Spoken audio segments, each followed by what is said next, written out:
Alright y'all, welcome back to the channel and do some more buckshot testing. And today, we've got a very interesting combination to try out that I think has some pretty decent potential to it. These shells are one that a couple of you guys have said, hey, bring them out, we want to see them some more. So I've got a couple of them left. I figured, hey, we'll bring them out, put them through some different chokes and see what they can do. Since this choke is definitely a pretty interesting one, I definitely wanted to try this combo and see what happens. But first up, for the shells that we've got today, I brought out some more Winchester Super X buckshot loads, but these ones are a 12 gauge, 2 3/4 inch, 8 pellet load of triple aught buck at about 1325 feet per second. It's not very often that you see 8 pellet triple aught loads, and these are a pretty decent one based on our previous testing. They've already shown us some very promising results, and they're not even really any kind of fancy shell. They are buffered, but they're not plated and there's no wad. So pretty simple, but I think they might match up very well with today's setup and choke combo, which just so happens to be my Remington 870 special purpose with a brand new 26-inch Carlson's barrel on it. I didn't have a 26-inch for a Remington platform, so I picked one of these up on sale here recently, and now we've got a 26-inch barrel to test as well. And for the choke, we've got the Remington Boar choke in here today. We recently tested this choke, and I explained a bit about it in that video as well, but short summary of what this is, it's one of Remington's kind of factory choke offerings that they sold independently in the 90s into the early and mid 2000s era. It's gone by a few different names: the Remington Boar, the Remington Hog XF or Extra Full, and I've even seen it called the Pro Boar, spelled B-O-A-R, unlike their other choke thread option. So few different names, but this is listed as an extra full buckshot choke. It's a 700 constriction, which in Remington terms equals about a modified choke. But that 700-ish constriction has done very well with triple aught buck in our testing, and I think there's a good chance that this choke with those Super X 8 pellet loads can give us a nice result. But for today's test, we're running it the same as we usually do. I've got the big sheet of paper set up at 40 yards and the chrono so we can get our velocity, as well as the templates that we can lay up over our results when we go down and check those out. So we'll get you guys a view of that target, take our shot, and see what we can get from these Winchester 8 pellet triple aught loads through this old Remington Hog, Extra Full, or Boar choke. There's a chance it does well, there's a chance it's disappointing, so let's see what we can actually get.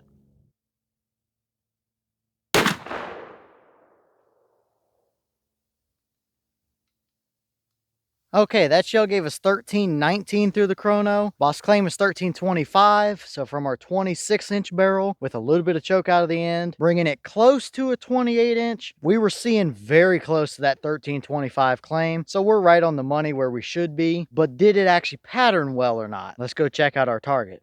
Okay, so now we're down here at our 40-yard paper, and this is what we got. The white dot was the point of aim. I definitely think we favored just a hair high, which seems to be a common thing with the Carlson's barrels in particular, like this one is. The other Carlson's barrel I have, I had to get rid of the mid-rib bead to be able to lower that front bead a little bit, and I'll probably have to do the same on this one. But we do see all 8 pellets on the target, and it is an okay pattern. These 6 that are more up here in a more centralized sort of area above the white dot aren't too bad. We might have strung one down there bottom left and one down there bottom right, so maybe 2 flyers, but overall kind of middle of the road results here. We have definitely seen better out of these shells, no doubt about it, and I think they did perform a little better through both a stock full choke in my 1187 and a kicks choke as well the last time we tested them a good while back. So maybe they might prefer a little more constriction. Both of those previous chokes were a little bit tighter than that 700 that we had today. Overall though, the farthest 2 points across from that bottom pellet up to that top pellet gave us 24 inches of spread. Usually I like to see under 20 inches for a really solid buckshot pattern at 40 yards. And we definitely had that with these 6 pellets up here. That's not bad, and I definitely think those bottom 2 are a little bit strung out compared to the rest of the pattern. So definitely not the worst we've seen by a long shot, but I wouldn't call it anything special either. But we'll throw a couple templates up. That'll give us a little better reference as to how it performed other than just a blank sheet of paper.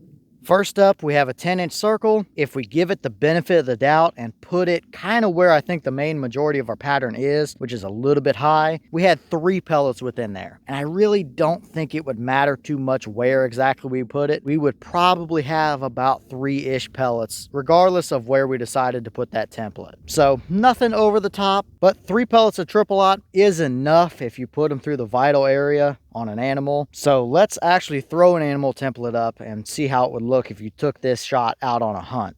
So here we have a deer template, and I did give it the benefit of the doubt as well and raise it up a little bit where our pattern actually was. And we had 6 pellets that would have hit the deer for sure, 5 of which were either right in the vitals or right on the edge of some vitals there. So is that a dead deer at 40 yards? Yeah, for sure. We've definitely seen tighter spreads, but we've seen way worse as well. So that is indeed a 40-yard capable deer hunting combination. And some people that prefer to run a triple aught pellet might also want a little bit of leeway in their pattern. Maybe if they're running deer with dogs or something like that, that might be in the ballpark of what they're looking for. And 6 out of 8 pellets hitting the deer at 40 yards, it's a pretty decent amount, even though it may not look overly impressive. So it is a plenty capable enough combination. It's probably just going to come down to a little bit of personal preference overall, whether that's what you're looking for or if you would prefer more pellets.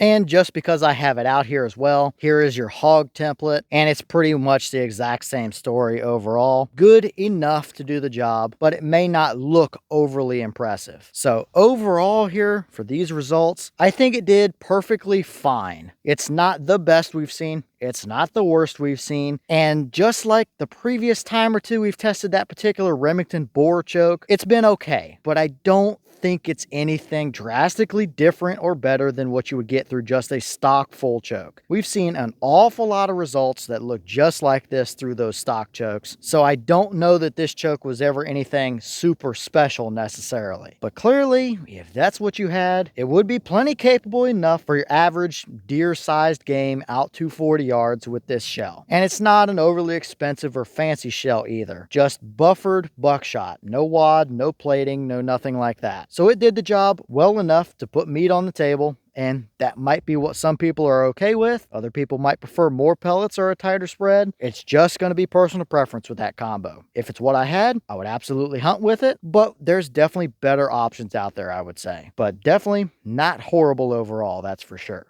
Alright y'all, well, what did you think about that result right there? I think we pretty well covered it. It's perfectly fine. It's adequate enough to do the job out to 40 yards for your average deer hunt type of scenario. Is it anything impressive? Not really. Is it anything terrible? Definitely not. It's just a solidly average combination. It certainly could have been worse, and it probably could have been a little bit better, but that's just kind of what you get. A little bit old school choke with a pretty basic shell. It would do the job just fine, but it's nothing fancy. A lot of people like the 8 pellet double aught or triple aught loads because they tend to throw less flyers. Maybe we kind of saw that here, but we still kind of had 2 that were strung a little bit low as well. So kind of hit or miss on that. Obviously, it's just one shot. If we took more, we would probably see very similar patterns to that, but maybe we have 1 pellet up with the rest or something of that nature. Either way, that's a pretty good representation of what I would call a very average performing combo. But leave all your thoughts down below. Is that about what you expected to see? Were you a little surprised one way or the other? Is that a combo you would hunt with? Or would you prefer to see more pellets or a tighter spread or anything like that? And maybe what other shells or choke combos do you want to see us run with either those 8 pellet triple aught loads or that old Remington Boar choke? Let me know all that down below. But with that being said, I've got some more testing to get done for you guys, so I'm going to get back to it. As always, we have the channel Instagram as well as the mailbox where you can send stuff if you'd like. All the information will be in the description if you're interested in it, but I'm going to get back to it, so I'll see y'all in the next one.